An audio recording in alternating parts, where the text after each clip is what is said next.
Umugoroba mwiza kuri mwese kubo duhuje amasaha bo mu bihugu byo mu burasirazuba bwa Afurika, abari mu bihugu nk'Uburayi, Leta Zunze Ubumwe za Amerika, Canada na Australia, namwe ntitwabibagirwa bakunzi ba Kabara TV One. Rero reka tubane amakuru yo kuri uyu mugoroba wo kuri iki cyumweru tariki 25 z'ukwezi kwa mbere umwaka w'ibihumbi 2026.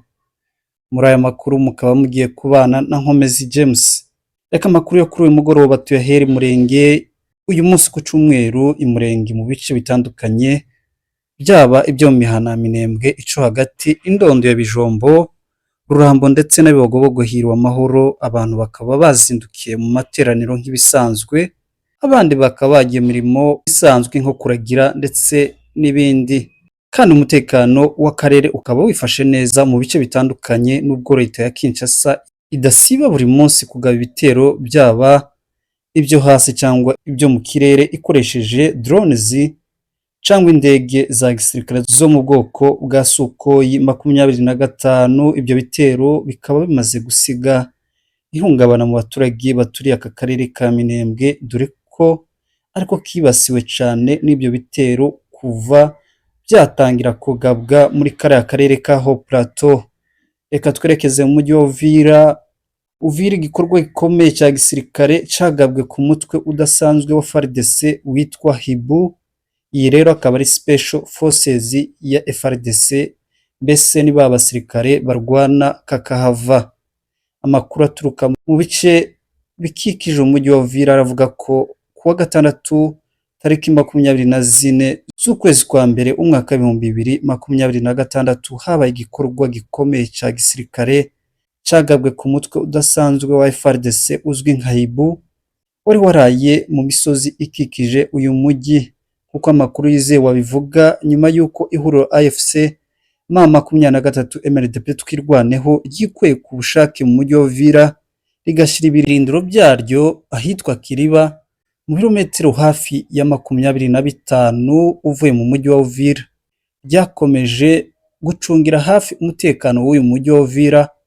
Iri huriro kandi rya FC M23 MRDP twirwaneho rikaba rinacunga ko nta mwanzi wakomeza kwidegembya mu misozi igana za Rurambo no mu kibaya cyose cya Plaine de la Ruzizi, dore ko yaba hejuru mu misozi ndetse no hasi ku muhanda bahari. Ikigamijwe kikaba ari ukubuza FARDC n'imitwe yitwaje intwaro ifasha FARDC kongera kwinjira muri ibyo bice nka mbere. Amakuru avuga ko umutwe wa Hibu wo muri FARDC wagerageje gukora operation idasanzwe muri iyo misozi hagamijwe kuyigarurira no kwizera umutekano w'uyu mujyi wa Uvira mu rwego rwo kuyobya ingabo za M23. Izo ngabo za Hibu rero amakuru avuga ko zakoresheje imyambaro isa n'iya M23 mu buryo bwo kwihisha no kwinjira mu birindiro bya M23 babatunguye. Icyakora uwo mugambi ntiwagerwaho bitewe n'ubutasi buhanitse bivugwa ko AFC M23 ifite muri aka karere. Iyo migambi yahise imenyekana hakiri kare. Amakuru akavuga ko M23 yakoresheje amayeri ya gisirikare arizo tactique zabo barigiye ngo bajya bohereza abasirikare bake bajya kwitanga abahibu. Abo basirikare mu mutwe w'abahibu batangira kurasa abo basirikare bake ba M23 bari baje babasanganira, niko guhita basubira inyuma bigaragara nkaho bahunze. M23 yari yamaze kubatega ambushi. Amakuru aturuka ku mirongo y'urugamba yahabereye imirwano ku munsi w'ejo kuwa gatandatu avuga ko abasirikare b'abahibu bagera kuri 50 bahise bahasiga ubuzima, abandi benshi barakomereka ndetse n'intwaro nyinshi zabo zikaba zarafashwe muri iyo operation, zarafashwe ku bwinshi. Muri iyo operation ngo yari yaje yateguwe n'abahibu, ngo bari abagera ku mubare w'abasirikare 100 baritojwe imyitozo idasanzwe ya gisirikare ndetse no kurwana byo ku rwego rwo hejuru, dore ko Special Force ubundi ngo mu bisanzwe aba ari umusirikare ugenda afite imbunde irenze imwe ndetse akaba yitwaje za antibare nyinshi, afite ibikapu, ahetse za magazine nyinshi, afite ndetse n'intwaro ya pistori.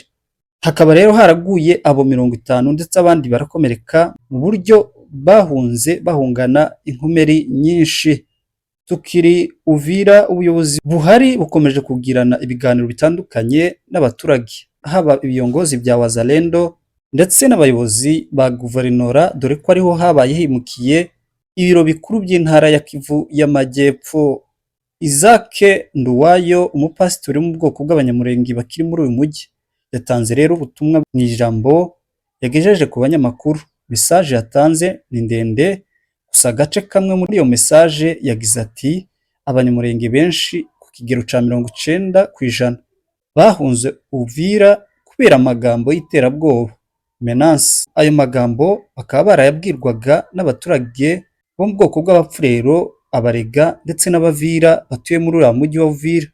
Bati murinde gato, M23 iragiye, uyu munsi turabica. Ati abanyamurenge ni abantu nabo kandi ni ngombwa ko bagira ubwoba. Uvira niba calme cyangwa se ikagarukana umutekano, abahunze bazagaruka, niko bimeze. Nje niko mbibona.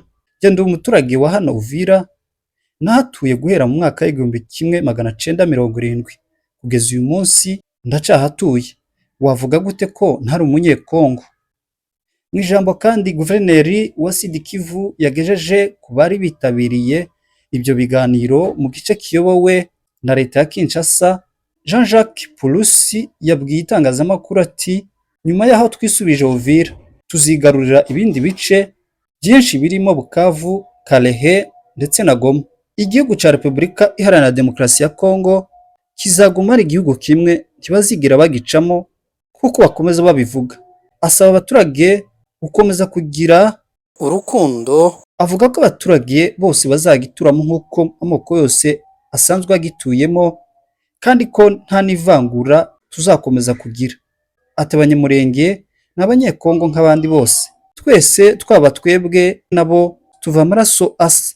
Ico yasabye abaturage ba Uvira ni ugukundana bagashyira hamwe bose. Akomeza avuga ko kuri ubu batangiye gukurikirana abantu bagize uruhare mu isahurwa ry'ibintu, gusenywa kw'amazu, ababikoze.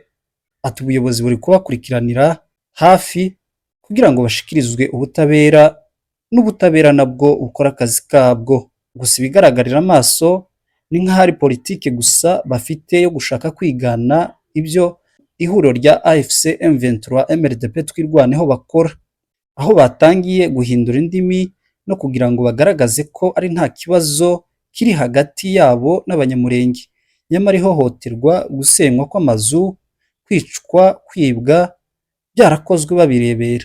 Tubibutse yuko atari ubwa mbere leta ya Kongo cyangwa se abandi banyekongo bo mu yandi moko bakunze gukoresha ijambo ryo gushaka kwerekana ko nta kibazo abo mu bwoko bw'abatutsi cyangwa abanyamurenge bafitanye nabo, ko ari abanyekongo nk'abandi. Nyamara bikarangira ibyo bavuga batabishize mu bikorwa, ahubwo ubugizi bwa nabi, kwicwa, kunyagwa bigakomeza nk'uko n'ubusanzwe byari biri imbere.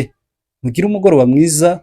Nje nitwa Nkomezi James, iyi ni Kabara TV1, turakagaruka. Tunabasaba ko mwakomeza gukora subscribe kuri channel yanyu kugira ngo amakuru azajya akomeza bagerereho ku gihe.